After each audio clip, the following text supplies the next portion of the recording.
Hello student, welcome to Atul education. तो जैसा कि फ्रेंड हम लोग लास्ट लेक्चर में देखे थे कि रिटायरमेंट ऑफ पार्टनर कैसे 10 से 15 मिनट में हम लोगों ने सीख लिया था पूरा लॉजिकली। अपने को ना तो रट्टा मारना पड़ा, ना तो अपने को कोई एंट्री याद करने के लिए मैंने बोला, कैसे ट्रिक वाइज मैंने बताया कम समय में आपको रिटायरमेंट ऑफ पार्टनर आपने पूरा सिखा दिया था। अभी रिटायरमेंट ऑफ पार्टनर्स में इनकेस कभी जनरल एंट्री पूछ लिया तो देखो आप 5 मिनट में कैसे मैं आपको सिखा देता हूँ, ज़्यादा से ज़्यादा 10 मिनट जाएगा। कौन कौन से एंट्री आ सकती है, कैसे आप एंट्री पास कर सकते हो। तो ये मैं मान के चलता हूँ कि उन स्टूडेंट को सिखा रहा हूँ जिनको थियरी के चक्कर में नहीं पढ़ना है, टाइम अपना बर्बाद नहीं करना है, एग्जाम में सम राइट करके आना है। तो ऐसे स्टूडेंट के लिए कम समय में कैसे हम लोग ट्रिक के साथ देख सकते हैं। ऐसे स्टूडेंट जिनको याद करना अच्छा नहीं लगता है, तो ऐसे स्टूडेंट को मैं सिखा रहा हूँ, ऐसा मैं मान के चलता हूँ स्पेशली आप लोग के लिए। तो आप लोग ने यदि अभी तक चैनल को नहीं सब्सक्राइब किया फ्रेंड, तो आप लोग मुझे सपोर्ट करने के लिए चैनल को सब्सक्राइब कर सकते हो और वीडियो को लाइक कर देना। यदि वीडियो अच्छा लगे तो देख लेना पूरा, लास्ट में आप लोग मुझे कमेंट भी कर देना तो मुझे और भी अच्छा लगेगा। तो अभी देखते हैं सबसे पहले जनरल एंट्री कैसे पास होगा। ठीक है, तो जनरल एंट्री देखते हैं यहाँ पर कैसे पास करेंगे। तो बेसिकली क्या होता है, हम लोग को पहला स्टेप मैंने आपको बताया था रिटायरमेंट ऑफ पार्टनर, आपको याद रहेगा कि हम लोग को क्या करना पड़ता है, असेट्स को सब जितने भी असेट्स रहते हैं पुराने बैलेंस शीट के जो क्वेश्चन में दिए रहते हैं, सब असेट्स को न्यू बैलेंस शीट के असेट्स में ट्रांसफर करना पड़ता है। बिल्कुल राइट है। तो इसका कोई भी एंट्री नहीं बनता है। जब असेट्स को हम लोग पूरे असेट्स को न्यू बैलेंस शीट के असेट्स में ट्रांसफर करेंगे, इसका कोई भी एंट्री नहीं बनता है। फिर दूसरा कौन सा एंट्री था, दूसरा स्टेप मैंने बताया था कि जितने भी आपके लाइबिलिटीज होते हैं सबको न्यू बैलेंस शीट के लाइबिलिटीज में ट्रांसफर करना पड़ता है, इसका भी कोई भी एंट्री नहीं बनता है। फिर मैंने थर्ड बताया था कैपिटल को पार्टनर्स कैपिटल के क्रेडिट साइड में ट्रांसफर करना पड़ता है, तो इसका भी कोई भी एंट्री नहीं बनता है। तो फिर नेक्स्ट स्टेप मैंने बताया था कि जितने भी आपके जनरल रिजर्व रहेंगे, जनरल रिजर्व या profit and loss, general reserve, profit and loss, revenue reserve, reserve and surplus, सबको हम लोग को ट्रांसफर करना पड़ता है। ट्रांसफर टू, कहाँ पे ट्रांसफर करते हैं हम लोग, पार्टनर्स कैपिटल के क्रेडिट साइड में। किसको देते हैं, ऑल पार्टनर्स को, जितने भी पार्टनर्स रहते हैं ना सब पार्टनर्स को हम लोग क्या करते हैं, दे देते हैं, ऑल पार्टनर्स को ट्रांसफर करते हैं। तो पूरे बैलेंस शीट के पुराने वाले बैलेंस शीट में से ट्रांसफर करने में सिर्फ और सिर्फ एक ही का एंट्री आता है, वो आता है यहाँ पर हम लोग को जो general reserve, profit and loss, revenue reserve transfer करते हैं, इसकी एंट्री आती है। तो इसकी एंट्री क्या आएगी, ये सब पहले से क्या होता है, क्रेडिट होता है। General reserve, profit and loss, revenue reserve, reserve and surplus पहले से क्रेडिट होता है। तो क्रेडिट चीज को ट्रांसफर करने के लिए उसे हम लोग डेबिट कर देते हैं। तो हमारा एंट्री बन जाएगा जनरल रिजर्व, एक मैं लिख कर बता रहा हूं, तो आपको यहाँ पे मान लो प्रॉफिट एंड लॉस दिया रहेगा तो प्रॉफिट एंड लॉस लिख देना, रिवेन्यू रिजर्व दिया रहेगा तो रिवेन्यू रिजर्व लिख देना, जो भी रहेगा उसको लिख कर उसके सामने क्या लिख देंगे हम लोग, डेबिट लिख देंगे। मतलब ये सब में से कोई भी आइटम रहेगा ना तो उसका यही एंट्री बनेगा, उसको डेबिट कर देंगे। टू ऑल पार्टनर्स क्रेडिट हो जाएगा, मतलब ए कैपिटल को क्रेडिट कर देंगे, बी कैपिटल को क्रेडिट कर देंगे,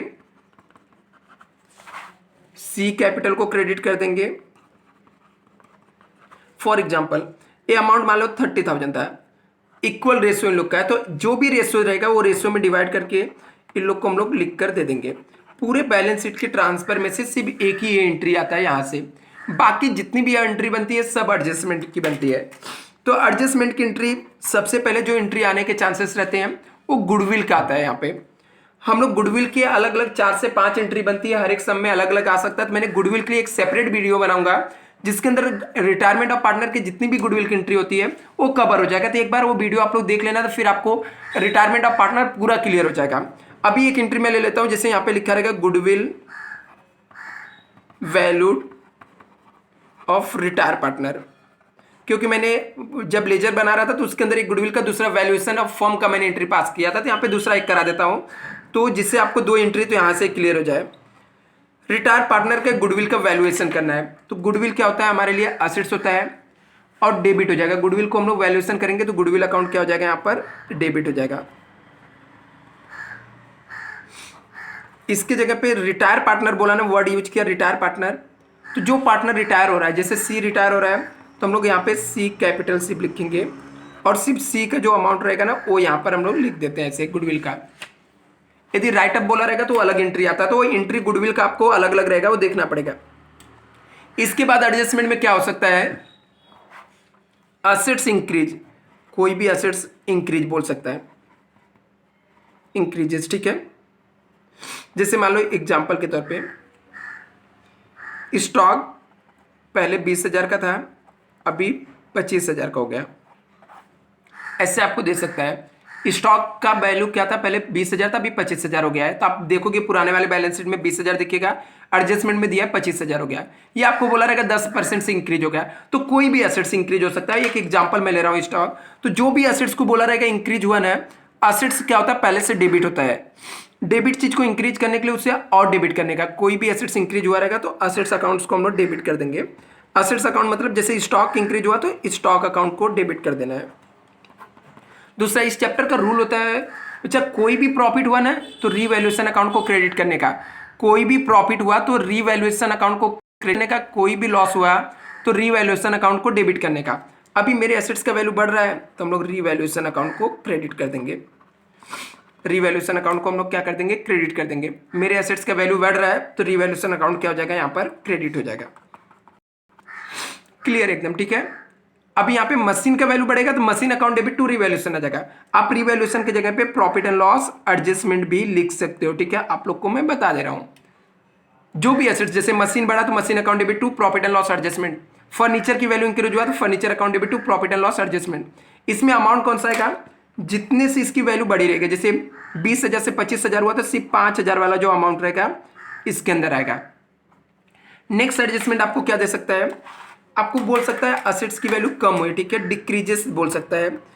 असेट्स की वैल्यू डिक्रीज हुई है, असेट्स वैल्यू डिक्रीजेस। डिक्रीजेस मतलब होता है कम होना, ठीक है।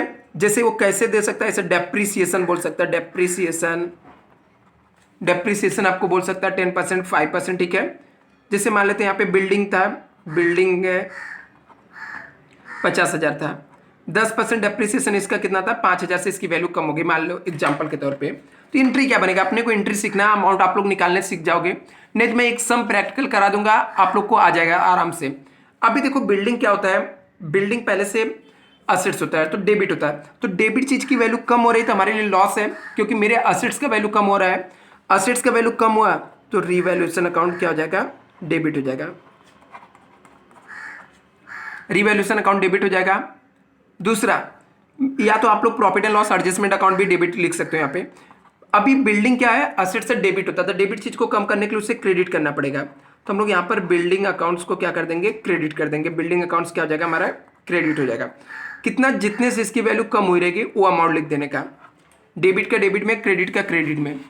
अभी ऐसे ही आपको दे सकता है लाइबिलिटीज की वैल्यू कम होना, जैसे हम लोगों ने किया था, ठीक है। लाइबिलिटीज डिक्रीजेस,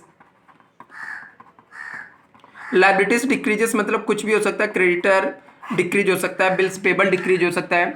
तो लाइबिलिटीज पहले से क्या होता है, क्रेडिट होता है। अभी क्रेडिट चीज मतलब कर्जा मेरा कम हो रहा था, हमारे लिए प्रॉफिट है ना, कर्जा कम हो रहा था हमारे लिए प्रॉफिट है। तो लाइबिलिटीज पहले से क्या होता है, क्रेडिट होता है। तो क्रेडिट चीज को कम करने के लिए उसे हम लोग को डेबिट करना पड़ेगा। तो जो भी लाइबिलिटीज डिक्रीज हुआ रहेगा वो लाइबिलिटीज को हम लोग क्या कर देंगे, डेबिट कर देंगे। जैसे क्रेडिटर डिक्रीज हुआ तो क्रेडिटर अकाउंट को डेबिट कर देंगे। दूसरा मेरे लिए प्रॉफिट हो जाएगा, प्रॉफिट हुआ तो profit and loss adjustment account को क्रेडिट कर देंगे।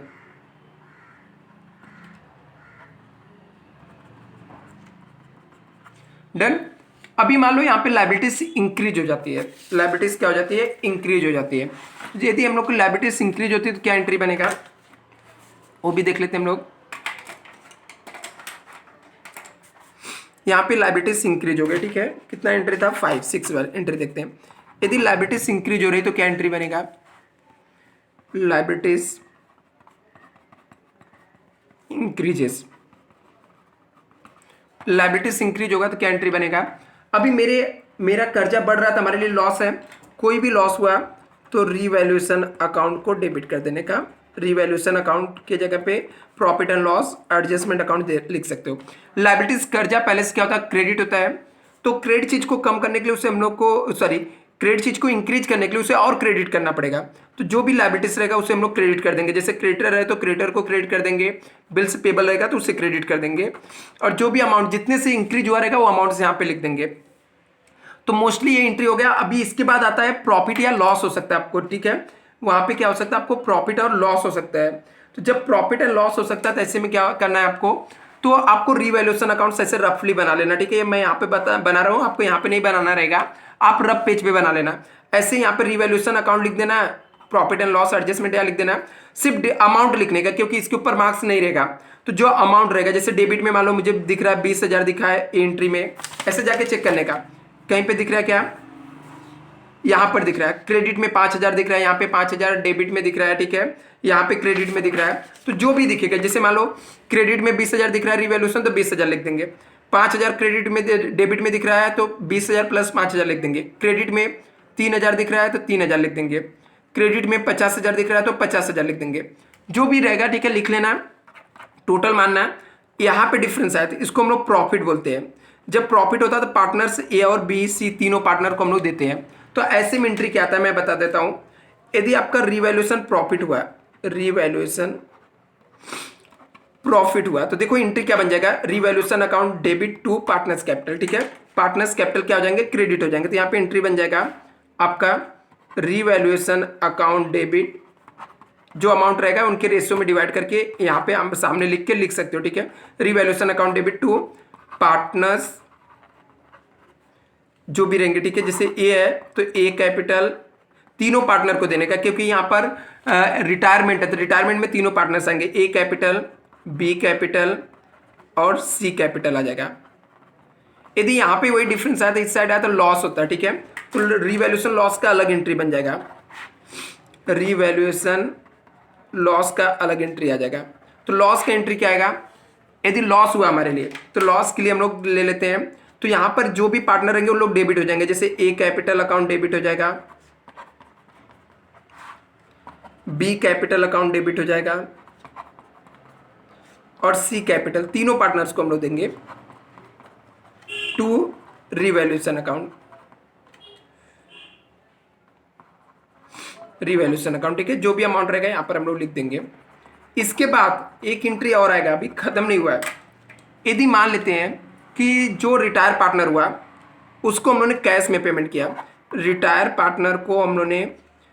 पार्टनर्स को कैश पेमेंट किया, कैश पेड किया, तो ऐसे में एंट्री क्या आ जाएगा, जो भी रिटायर पार्टनर रहेगा, जैसे सी को पेमेंट किया तो सी कैपिटल अकाउंट क्या हो जाएगा, डेबिट हो जाएगा, C capital account debit to cash. यदि कैश में पेमेंट किए रहेंगे, चेक से पेमेंट किए रहेंगे तो बैंक आ जाएगा,